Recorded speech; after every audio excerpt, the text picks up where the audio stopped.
Apollo 11, this is Houston. You are go for TLI, over. Apollo 11, thank you. Roger up.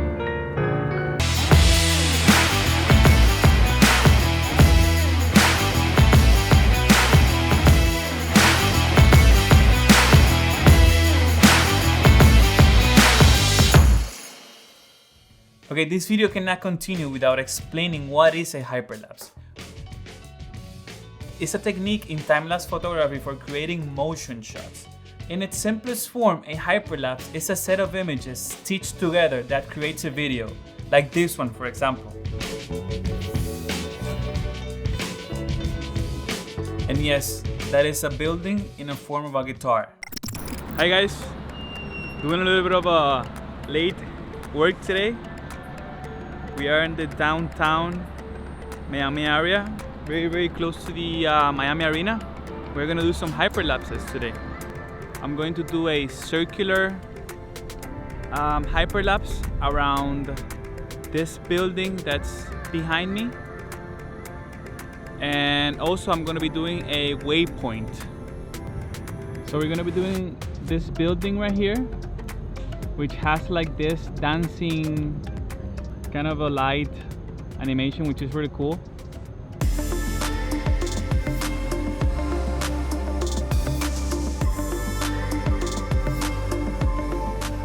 Oh, check out these lights. Super cool. Okay, I want to give you guys some tips. The tip number one will be to think about a composition. You know, look at the sun, look at the moon, and look how the light hits the buildings. Often it's not about adding light, it's more about placing shadows. The tip number two, it'll be ask yourself, does this serve a purpose to my story? Does this adds value to my story? You know, it's pointless to have a bunch of hyperlapses, a bunch of shots of landscaping and not having a story.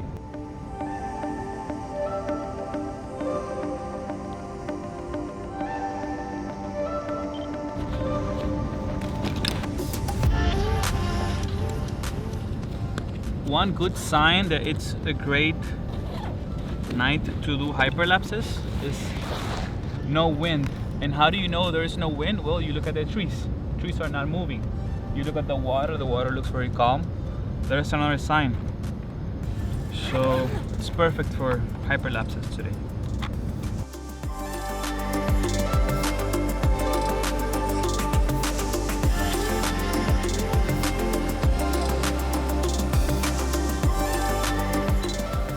The first thing that we're going to do is we're going to go over all of our settings, and we're going to start with the ISO.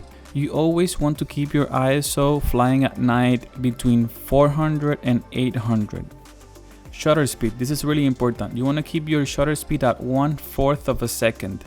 Trust me, I already tried other settings and this is the best settings to shoot the hyperlapses and maintain that motion blur. Our aperture, we're going to keep our aperture at 2.8. And the white balance, we're going to use our white balance at incandescent. And last but not least, you always want to shoot in RAW to get the best image quality out of the camera sensor. Now we're going to hit the remote icon on our left. And we're going to select the option of hyperlapses. Once we are inside the app, we're going to select the circle hyperlapse mode. Then we're going to select the duration of our hyperlapse. I suggest always keep yourself between 8 seconds and 12 seconds with a minimum of 200 pictures and 300. Interval, we're gonna keep our interval at 2 seconds, which means that every 2 seconds the camera will take a picture. And we're going to choose clockwise or counterclockwise. Then we're going to draw a box around our main subject and then we're going to hit go.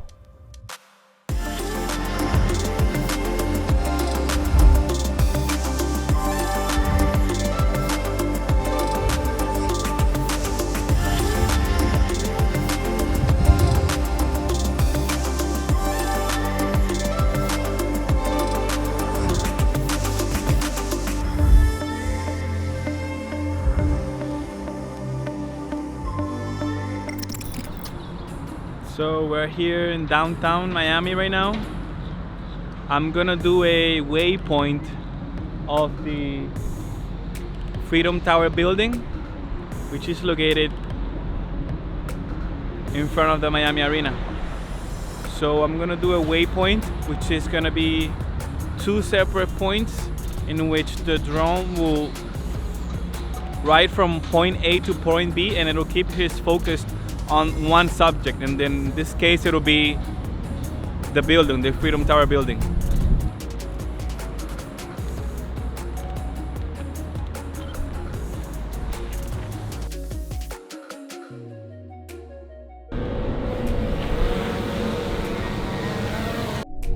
Once we are inside the app, we are going to select the course log hyperlapse mode. Now we are going to select the duration of our hyperlapse. Then we are going to set the flight direction. And right after that, we're going to draw a box around our main subject, which in this case is the Freedom Tower building. And then we're going to press go, and the drone will do the rest.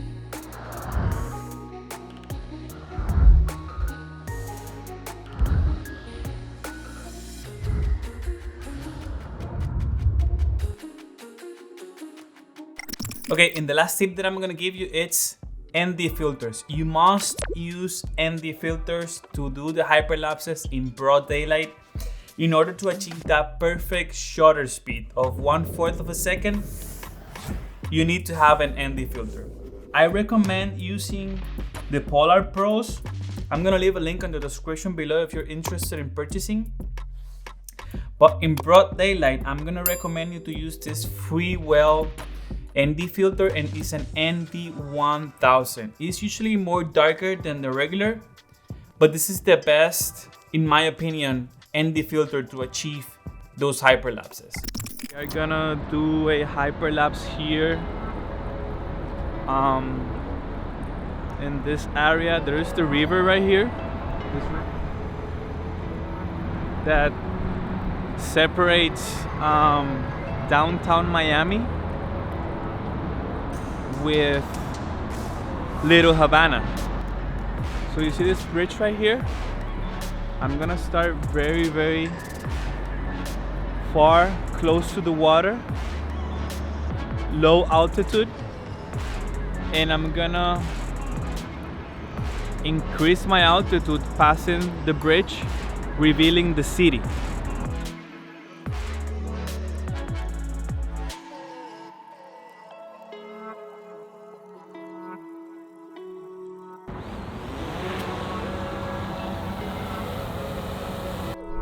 Once we are inside the DJI app, we are going to select the option of Waypoint Hyperlapse.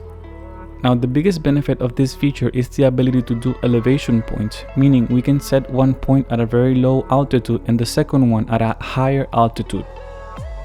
Next step is to fly over the area that we want our hyperlapse to end, and we are going to set up our first camera orientation point. Then we will fly and set up the next point, which will be where the hyperlapse will start. And we're going to select the option of reverse. And we'll press go.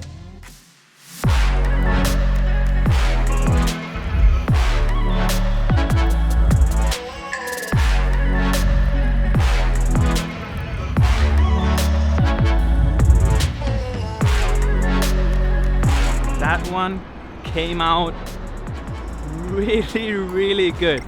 Okay, let's discuss the post-processing of these sequences. We're gonna be using 3 softwares to edit these hyperlapses. We're gonna start in LRT time-lapse, then we're gonna go into Lightroom, and we're gonna end up in Premiere. So the first thing that we're going to do is we're going to create 3 keyframes, meaning 3 images that are the ones that will be edited in Lightroom. We're gonna import our images. And before we open these images, we gotta make sure that we are in the library mode. So we're gonna filter our sequence and we're gonna go into LRT keyframes. And as you can see, our first image has 4 stars, meaning that that's one of the images that was keyframed before in LRT time-lapse. So these are the 3 images that we're gonna retouch that were keyframed before in LRT time-lapse, and it's 1 at the beginning, 1 in the middle, and 1 at the end of the sequence. Once we're done retouching our 3 images, we're gonna go to metadata, Save metadata to files. Okay, once we save our metadata to the files, we're gonna go back into LRT time-lapse. And we're gonna select reload. And then we're gonna hit auto transition. And that will bring all of the settings that were edited before in Lightroom on the 3 images to the entire sequence. And then we'll hit visual previews and it'll give us obviously a preview. Okay, that's good. And then we're gonna add a visual deflicker. And then we're gonna go back into Lightroom and go into metadata, read metadata from files. So before we export our sequence, we're going to right click on our first image and go to where it says go to folder in library. And now we're going to export our sequence. Okay, now we're going to jump into After Effects. We're gonna bring in our sequence that we exported previously. And we gotta make sure that we select Importer JPEG Sequence. We're going to export it as a Apple ProRes 422 high quality.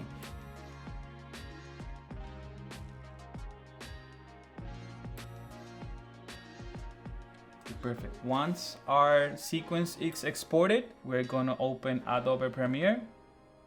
We're going to bring in our sequence that we exported from After Effects. I'm gonna throw it in the timeline. And as you can see, it's a little bit shaky. And how do you fix that? Well, we're gonna add an effect that is called Warp Stabilizer. And that will make our sequence more smooth. And we're gonna replay this now and look at our final product.